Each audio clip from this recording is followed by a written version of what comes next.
자, 아웃장 종목 레이더로 이어가겠습니다. 오늘 시장에서는 또 어떤 종목들을 살펴봐야 할지 시장의 분위기 함께 느껴보도록 하겠습니다. 자, 오늘은 타키오뉴스의 조우진 대표와 함께하겠습니다. 대표님 안녕하세요. 예, 안녕하세요. 네, 반갑습니다.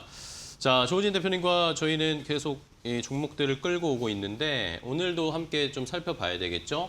저희가 살펴보는 두 종목, SK 하이닉스와 아이스크림 미디어. 자, SK 하이닉스도 지금 주주 환원 정책에 대한 기대, 이걸 기다리는 분들 많으실 거고, 아이스크림 미디어도 또 저희가 배당을 노리고 또 공략을 했는데 또 주가도 살짝 올라와 주고 있네요. 예, 그렇습니다.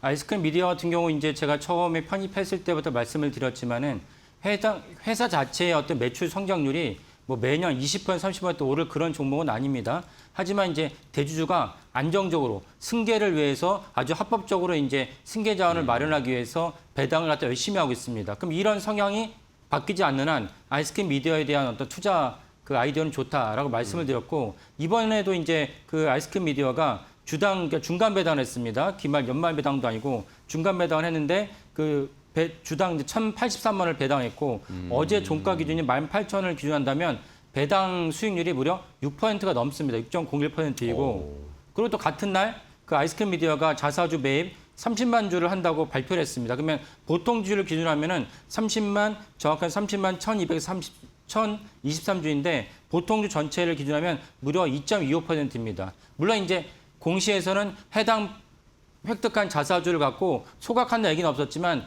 이미 이제 정부에서 이제 그 자사주 매입 정책에 대해서 계속 드라이브를 걸면서 너네 갖고 있는 자사주는 특별한 일이 없는 한 1년 이내 소각을 해야 된다라고 했기 때문에 아이스크림 미디어가 계속 그런 식으로 주주 친화 정책을 펼치는 회사 입장에서 굳이 이번에 매입한 자사주를 갖다가 계속 갖고만 있지 않을 것이다. 근데 어쨌건 30만 주라는 큰 규모의 주식을 갖다 매입하면은 주가의 상승이 되고 호재가 됩니다. 그래서 이만큼이 또 전체로 봤을 때 보통주의 한 2.5% 됩니다. 30만 주가. 그래서 아까 말씀드린 배당과 이 자사주 매입을 합치면은 보통주 기준에서 약 8%가 넘는 주가 이제 부양 정책이 됩니다. 이런 것들은 이제 아이스크림 미디어의 강점이고 꾸준히 매입을 하고 계시다가 배당을 하면 그걸 그대로 받으시고 배당한 그 금액을 그대로 다시 아이스크림 미디어에다가 투자를 하시는 것이 이 배당주의 어떤 그 묘미이자 투자 아이디어다. 배당을 받은 것을 내가 써버리면 사실 배당의 어떤 그 묘미를 잘 살릴 수가 없습니다. 내가 배당받은 금액을 그대로 해당 종목에 투자를 해서 그러면 이제 배당 순위이 더 가속화되는 것이죠. 네. 이것이 배당 투자의 이제 핵심이다라고 말씀을 드리겠습니다.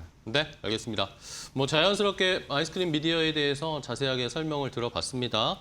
지금 중간 배당, 자사주 매입 이런 것들을 생각해 봤을 때 시장에서 어쨌든 좋은 수익률, 배당으로서도 우리가 수익을 챙길 수 있고 그게 또 주가가 부양되는 효과로 또 함께 반응이 되는 것이니까 함께 살펴보도록 하고 주목을 해볼게요. 일단은 저희도 말씀드린 이후에 10% 넘게 주가도 올랐습니다. 자, 그러면 오늘 또 살펴볼 종목을 함께 봐야 되겠죠. 첫 번째 종목은 역시나 저희가 많은 분들이 궁금해하시는 이 종목입니다. 자, SK 하이닉스입니다. 자, SK 하이닉스 이제 많은 주주분들이 주말 사이에도 사실 SK 하이닉스에 대한 뉴스들이 되게 많이 나왔어요. 네, 맞습니다. 네, 주주 환원책은 도대체 언제 나오는 것이냐부터 시작해서 중국 사업을 접는다 이런 이야기도 나오고 네. 하나씩 체크를 해볼까요, 예. 대표님? 일단 그 지난 한 주간 5거래일 동안 이제 SK하이닉스, 삼성전자, 그다음 마이크론, 키옥시아 이런 어떤 메모리 반도체 대표적인 종목들에 대한 수익률 갖다가 비교해 보면 네. SK하이닉스가 놀랍게 꼴찌를 기록했습니다. 예, 그래서 SK하이닉스가 꼴찌를 기록했고 그 마이크론이 사실은 이제 약간 숫자가 적긴 하지만 어쨌건 이제 수익률 갖다가 플러스 기록했습니다. 그래서 이런 것들이 봤을 때 전체적으로 SK하이닉스가 이제 꼴찌를 기록한 여러 가지 이유가 있는데 그중 하나가 무엇이냐? 일단은 SK하이닉스가 다 7월 달에 밀어내렸던 가장 강력한 이제 이유였던 이제 디레버리징. 엄청나게 많은 수익률을 갖다 기록했기 때문에 수익률을 기록한 여러 가지 이제 수급에서 특별히 외국인들 입장에서는 SK하이닉스를 팔 수밖에 없는 그런 것들이 다 끝난 것이 아니고 제가 볼 때 한 10% 정도 20% 남았습니다. 그래서 8월 한 달 정도 되면 완전히 마무리될 것이고 그런 여파로 그 수익률이 안 좋았다고 볼 수가 있고 네. 두 번째가 바로 이제 주주 환원 정책에서 SK하이닉스가 아까 말씀드린 SK하이닉스 경쟁사 마이크론, 키옥시아, 삼성전자보다 주주 환원 정책이 지난 한 주 봤을 때 좀 모호하면서 분명하지 않았어요. 네. 이 부분도 사실은 주가가 꼴찌하는데 일조를 했다라고 이제 볼 수가 있겠습니다. 네. 자, 이러니까 많은 분들이 실망을 했고 사실 우리나라 안에서는 이 SK하이닉스의 배당 주주 환원책 언제 나오는 거냐, 빨리 좀 내놔라, 네. 더 구체적으로 공개를 해라라는 요구들이 사실 더 많았던 것 같아요. 그러면서 주가가 더 많이 흔들렸는데 그러면 좀 비교를 해 주시면 좋을 것 같아요. 다른 메모리 업체들은 지금 어떻게 하는데 SK하이닉스는 왜 물론 뭐 준비하고 있다라고 이야기 나오지만 지금 명확하지 않으니 이런 거 한번 비교를 해줬었으면 좋겠습니다. 예. 일단 주주 환원 정책 때문에 주가가 가장 이제 강력하게 반등했던 키옥시아가 있는데 네. 일본의 메모리 낸드 플래시 기업이죠. 키옥시아도 6월 22일 날 고점을 찍고 나서 지난주 종가 기준이면은 거의 반토막이 났습니다. 그렇죠. 근데 지금 뭐 키옥시아를 설명하는 시간이 아니니까요.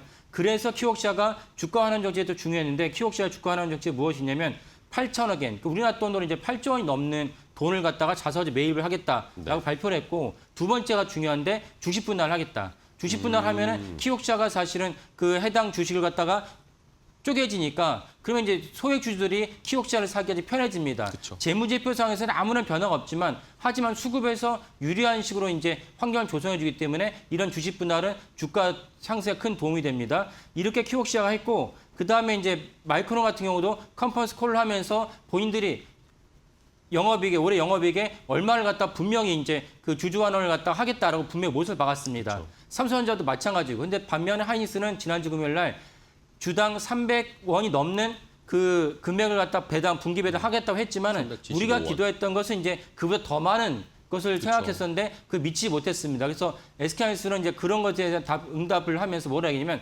3분기 이내에 보다 분명한 주주 환원 정책을 갖다 내놓겠다 얘기했어요. 그러면 3분기라고 하면은 지금 오늘 8월 10일이니까 7, 8, 9거든요. 그러면 네. 9월 달 이내에는 이제 발표를 한다는 것인데 제가 한번 저희 코너에서 말씀드린 적이 있었는데 저는 주주 환원 정책으로 SK하이닉스가 한 100조 원 정도를 할 것이다라고 말씀을 드렸습니다. 이유는 무엇이냐면 SK하이닉스가 이제 ADR을 말미암아서 ADR은 이제 미국 나스닥에 상장하는 것이지만 네. 또 하나는 어떤 맥락이냐면 어쨌건 SK하이닉스의 기존 주주 입장에서는 유상증자 일환으로 나스닥에 상장했기 때문에 유상증자라는 건 어쨌건 내가 갖고 있는 주식을 일부 희석을 시킵니다. 2.5% 희석을 시켰기 때문에 2.5% 희석시킨 만큼 SK하이닉스의 대주주, 뭐 개인 주주뿐만 아니라 외국인 주주도 있고 제일 일대주인 SK스퀘어도 사실 2.5% 희석이 됐어요. 이거는 SK그룹 입장에서는 뭔가 좀 안 좋다. 왜냐하면 SK하이닉스가 돈이 없는 것도 아니고 SK하이닉스가 상반기에만 벌어들인 영업이익이 100조 원 육박을 하고 그다음에 일본의 키옥시아에 갖고 있던 지분 일부 매각을 했거든요. 거기서 가져온 영업이익이 아닙니다. 그냥